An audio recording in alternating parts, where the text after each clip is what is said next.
A lot has happened in India this week. Raghav Chadha leaves the Aam Aadmi Party to join the Bharatiya Janata Party. President Donald Trump calls India a hellhole and Indians gangsters with laptops. BJP Minister Girish Mahajan faces the wrath of women on street. India and Russia signs a landmark defense agreement. A record number of people vote in the first phase of West Bengal assembly elections. India marks 1 year of the tragic Pahalgam terror attack.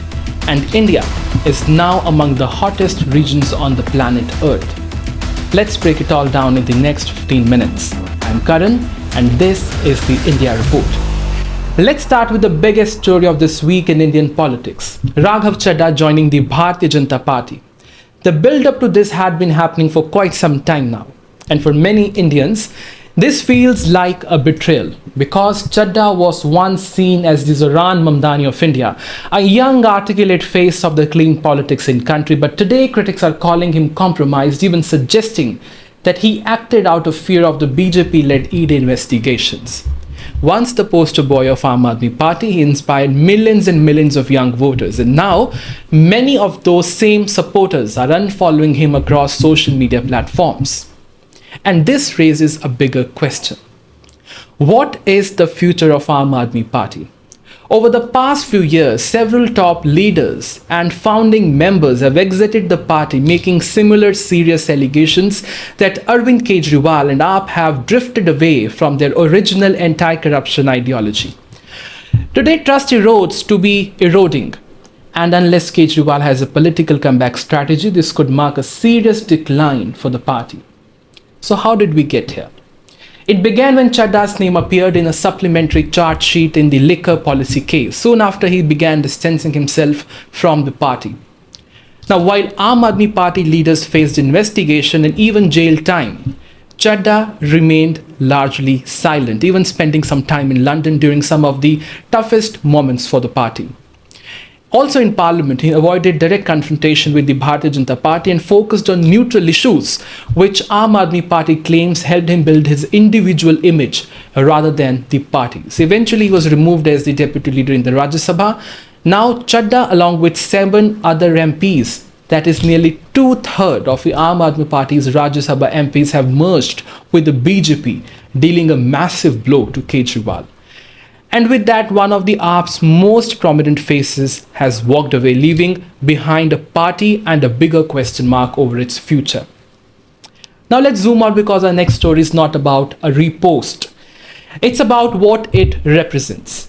President Donald Trump had done it once again, this time by amplifying a video that called India, and I quote, hellhole, and its people gangsters with laptops. He did not just watch it, he reshared it along with the transcript on his platform Truth Social. Now think about it. The President of the United States of America promoting content that insults a country of 1.4 billion people, the world's fastest growing major economy. And why? To push a political narrative about birthright citizenship. Trump argues that citizenship by birth guaranteed under the 14th Amendment to the United States Constitution was meant only for the children of slaves, not the immigrants. But here is the problem. Legal experts disagree, courts disagree, and even global practices disagree. Countries like Canada and Mexico follow similar principles. So facts are not the point here. The point is politics, because the narrative being built is simple. Immigrants are the problem. But what is the reality? The reality tells a very different story. Indian Americans, over 5 million of them, are among the highest earning, most educated and most influential communities in the United States of America. They lead global companies like Google, like Microsoft. They pay billions in taxes and they power the American economy. So here is the real question. Are these the people from hellhole? Or is this politics dressed up as policy? He deleted it later and praised Prime Minister Modi and India. But I mean, why to make such statements in the first place, right? All right, let's move to our next story. And honestly, I don't need to explain much because I am sure you have watched the videos online, the viral videos online. A woman clearly frustrated, confronting BJP Minister Girish Mahajan in Mumbai. Not over politics, not over ideology, but over something basic, being stuck in traffic for more than an hour while trying to pick her child up. Think about that. This wasn't just inconvenience, this was disruption of daily life. And here is the bigger question. In Maharashtra, the BJP is in the government. So who exactly was this protest against? If you are in power and you are protesting on the streets, blocking roads, causing chaos, and then what is this really about? Is this about the governance or is this about the optics? Because this is starting to look like a pattern. Political rallies turning into public inconvenience. Ordinary citizens paying the price for political messaging. And let's be clear, this isn't just about one party. This is across the board. VIP culture, roadblocks, last-minute rallies, everything comes at a cost of common citizens' time, common citizens' safety, and the basic rights. Don't people like you and me deserve right to be moving simply in their own cities? That woman wasn't just angry, she was speaking for millions of Indians. People who are tired of being told to adjust. Because at some point we need to ask, are these protests about real issues or are they just about the visibility and headlines? And more importantly, when will we as a society decide that citizens come first? Think about it. Now let's talk about something that signals strength in uncertain times. India and Russia have brought together into a force, a landmark defense agreement, the Hellhole pact. Now this is not just another deal. This agreement allows both countries to station troops, to station warships and aircrafts in each other's territory even during the times of conflict. That's a level of trust and cooperation India rarely extends. And it comes at a very interesting timing. So you see, because globally the geopolitical equations are shifting fast. The President of United States appears to be moving closer to Pakistan. Old alliances are being tested and new ones are quietly taking shape in the background. And in the middle of all this uncertainty, India is adapting. The Hellhole pact gives India access to critical routes, including Russia's Northern Sea corridor, strengthening energy and military logistics. It also ensures operational flexibility during joint missions, whether in the system of peace or in the criteria of crises. But more importantly, it reflects something way bigger, a confident India, an India that is not dependent on one partner, but is building multiple strategic relationships. Because in today's world, stability does not come from choosing sides. It comes from having options, multiple options to choose from. And this agreement shows that India understands exactly how the global game is changing and perhaps preparing for it as well. Alright, it's election season again in India with voters voting across multiple states. But the most interesting headline right now is coming out of West Bengal. Record-breaking voting. In phase 1 alone, voters turnout touched nearly 93%, a massive jump compared to the last elections. On the surface, this looks like a strong signal for democracy, people coming out, participating and making their voices heard. But here is where it gets interesting.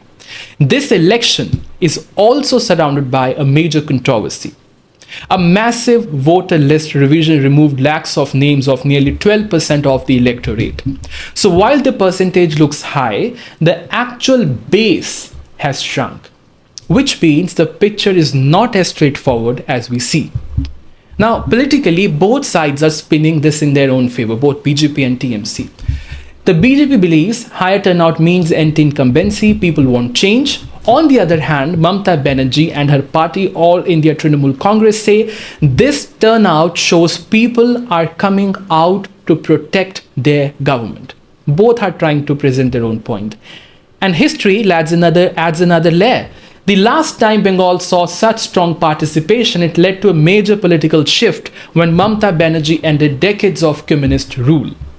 So naturally, many are asking, could this be another turning point in the politics of West Bengal? The truth is it's too early to say because this time the numbers are very complicated, the voter base has changed and the margins could be razor thin.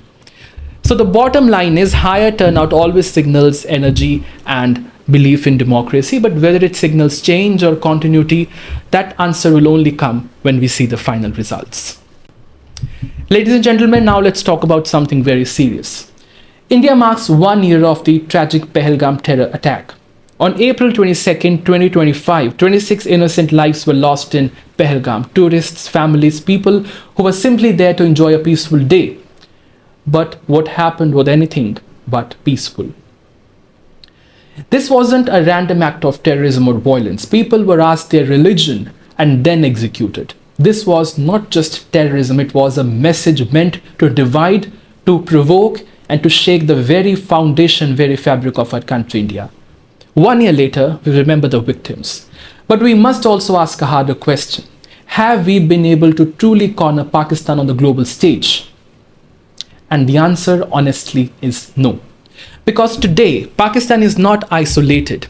It is active more than ever. It is in the global headlines, even positioning itself in diplomatic conversations like mediating between the United States and Iran.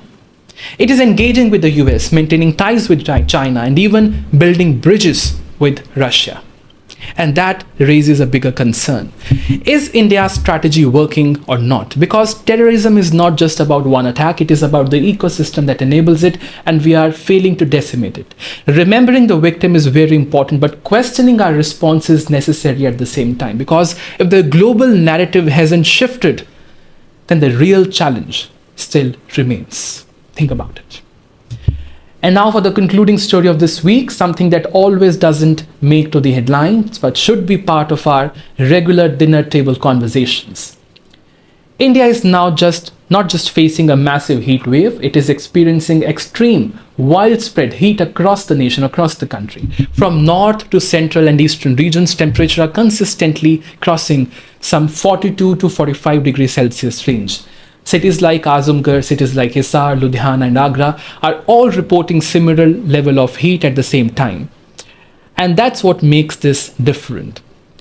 This is not just a regional spike or happening in one place in the country. It is a nationwide pattern. Even more worrying, nights are not cooling down enough, which increases the risk of heat stroke and long-term health impacts. And forecasts suggest this could get worse and worse as peak summer is still ahead of us.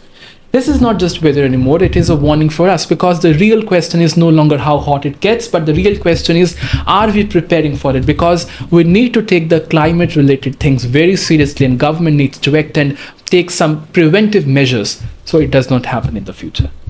And that's all I have for you on the India Report this week. I will be back next Saturday with all the latest updates from India.